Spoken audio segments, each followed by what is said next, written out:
Hey guys, hope all is well during these crazy times. I'm just going to kind of make this try to be as quick as I can and thorough to kind of show you what to do with your Rapido package C or D. So this is going to be pretty much posted to Anamorphic Shooters group as well on Facebook. If you don't know what that is, you should join. Lots of helpful information on there and lots of neat tricks and tips and ideas. So essentially, I kind of broke this down from scratch here.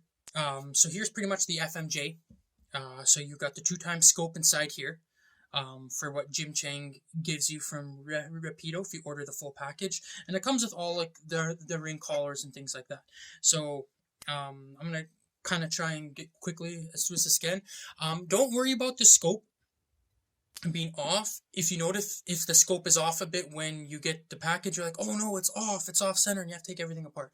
You don't have to take everything apart, and I'm going to show you a neat trick to do so, how you can just turn the scope only inside and align that scope. So that's what I'm going to show you in this video as well, on top of a few other things.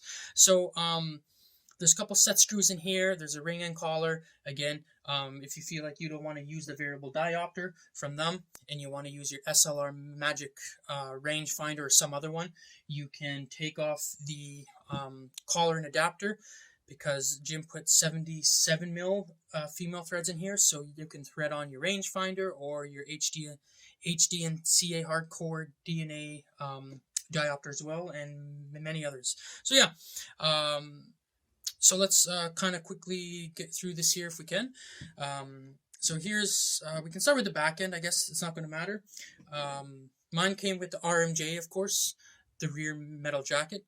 So essentially what you want to do is, this can be tight, it's not going to matter, so we're just going to tighten this up for now. We're going to tighten up this so the collar is tight, so it can't go anywhere. Okay, then we're going to thread on the RMJ here.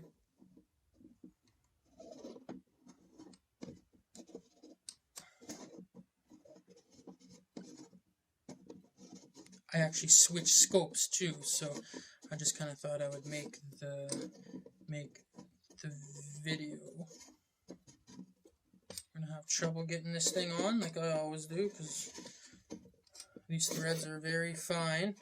They like to be perfect. So there we go. We got that on.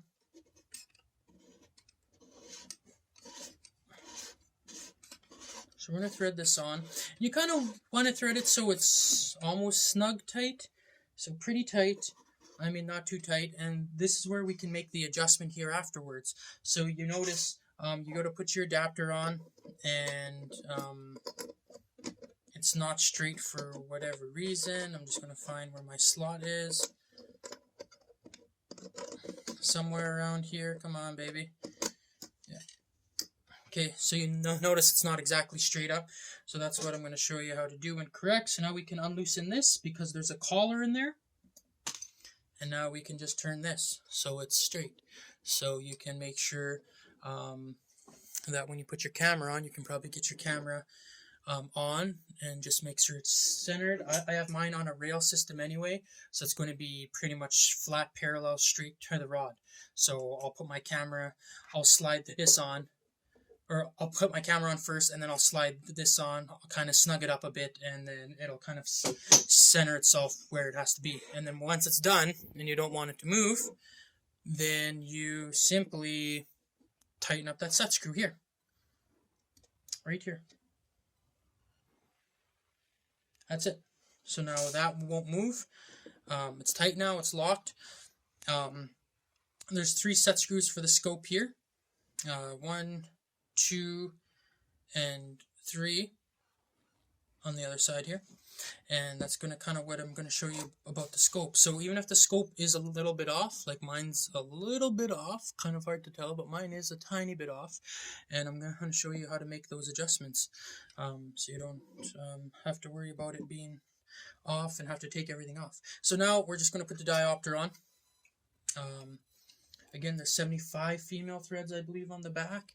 And I think you have to take out these adapters, this extra ring collar in here, if you want to, if you want to use like an SLR Magic rangefinder, because the threads, so you have to take off this collar inside here. So you unscrew this front set screw, and you can unscrew this collar. This back set screw is what locks this FMJ pretty much. And yeah, so let's get this on quick here.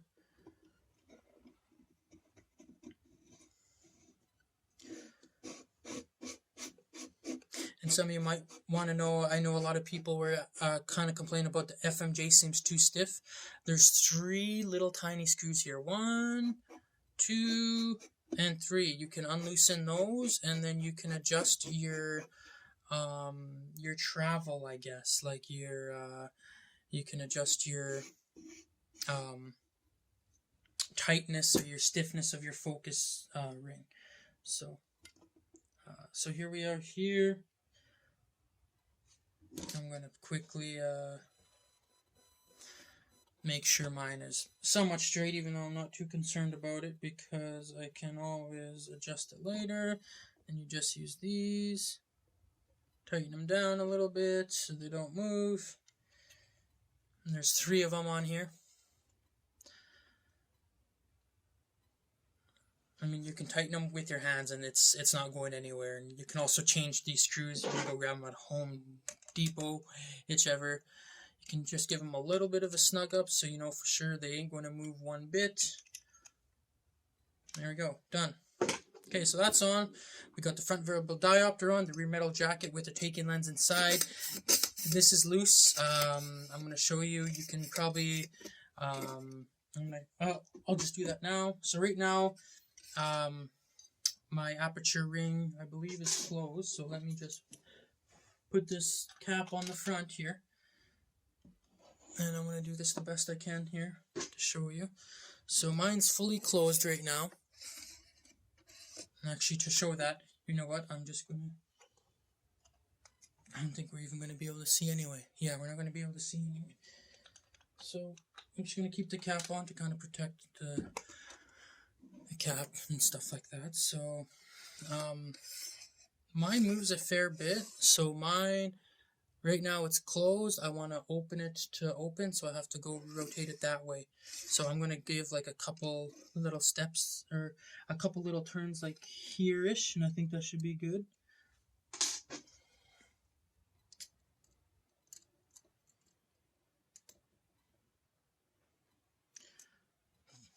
Give that one a little snug.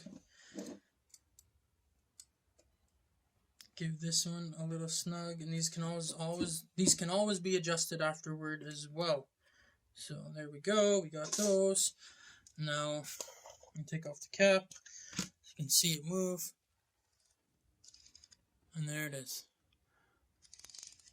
I can hear the clicks. F1.4, 2, 2.8, etc. So, there's people who made like the label makers and put their stops on here. I kind of know my taking lenses, so I know I can hear by the click noise, so I know where the aperture ring is. And also, if I want something that's in between, I can pretty much manually go in between and it stays, it won't snap in. And you can also unloosen the screws, so if you want to have it just fall into place and snap, you can adjust it that way too. So that's kind of neat. But I kind of like to have mine a little bit stiff so I don't have any stop, so I can just kind of smoothly go all the way down if I want. So yeah, and then still feel for that first or second stop. Yeah, so that's done there. So we're done with that. Yeah, that's pretty much it. And then you're going to get ready to throw your camera on, and that's it. You're ready to shoot, but then you kind of notice that your scope is a little bit off, right? So you want to be able to get your scope straight. So now, I think I may actually put my camera on for this, because I don't know how well it's going to actually hold up. Let's just do that. Yeah, I'm not going. Let's see if I can just get something to underneath it to just kind of hold it here. That's about that thickness. I have a few things that I can use here. I should have planned this out, even though all the stuff that I do is pretty much raw. I'm just a go-goer. Go-goer. I'm just going to use this SD card box here. Perfect. That's fine. I guess I'll do it, yeah. I'll just do it sideways, I guess, because that's the way my camera's orientated, actually. That's the way you're going to be watching the video. Actually, you know what? I'm gonna put these two USB sticks like a little plant. I should have grabbed. I should have been a little bit more prepared than this, but we are okay. We are good. So I'm just going to shift this over a little bit so we're in front and center. There we go. So now you're kind of wondering, well, my scope is off. Well, I'm going to show you a little trick here. So remember those two little set screws at the top here? You're going to kind of undo this one here. So that one's off.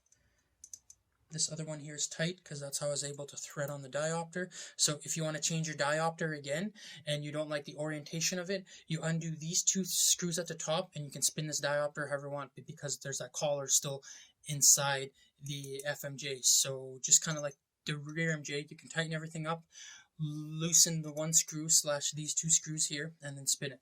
So yeah, so now we're going to undo this little guy here just ever so lightly, and then all depending, you're going to move your scope. So in here, I'm able to move the scope. I don't think it's loose enough yet. Hang on.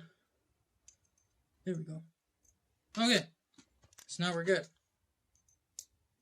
You kind of have to loosen all the top screws here. Okay, so now this is what I'm going to show you. So now we can turn this scope, and for whatever reason it's still being a little bit tight, and I'm wondering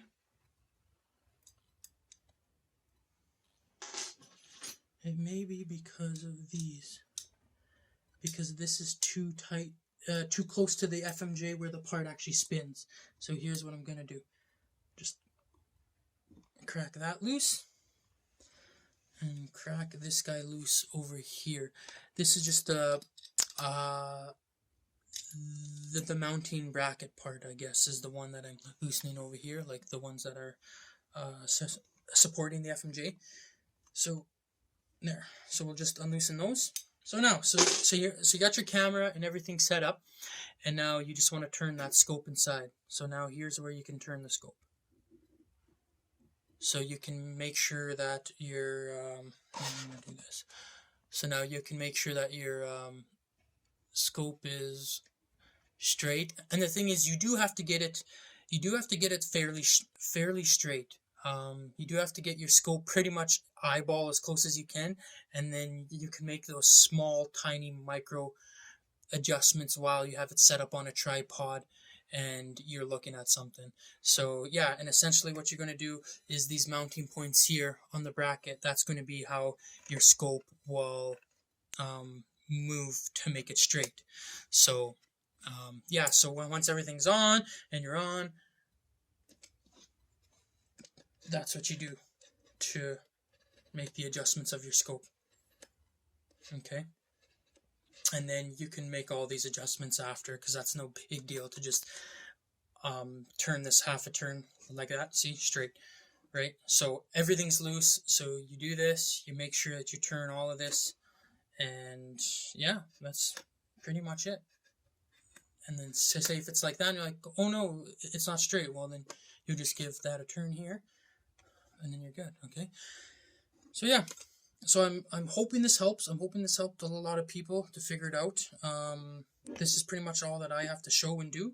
So if you have any questions, please let me know, and I'm more than happy to help. Yeah, and I can go through a package D as well with the big FED35A.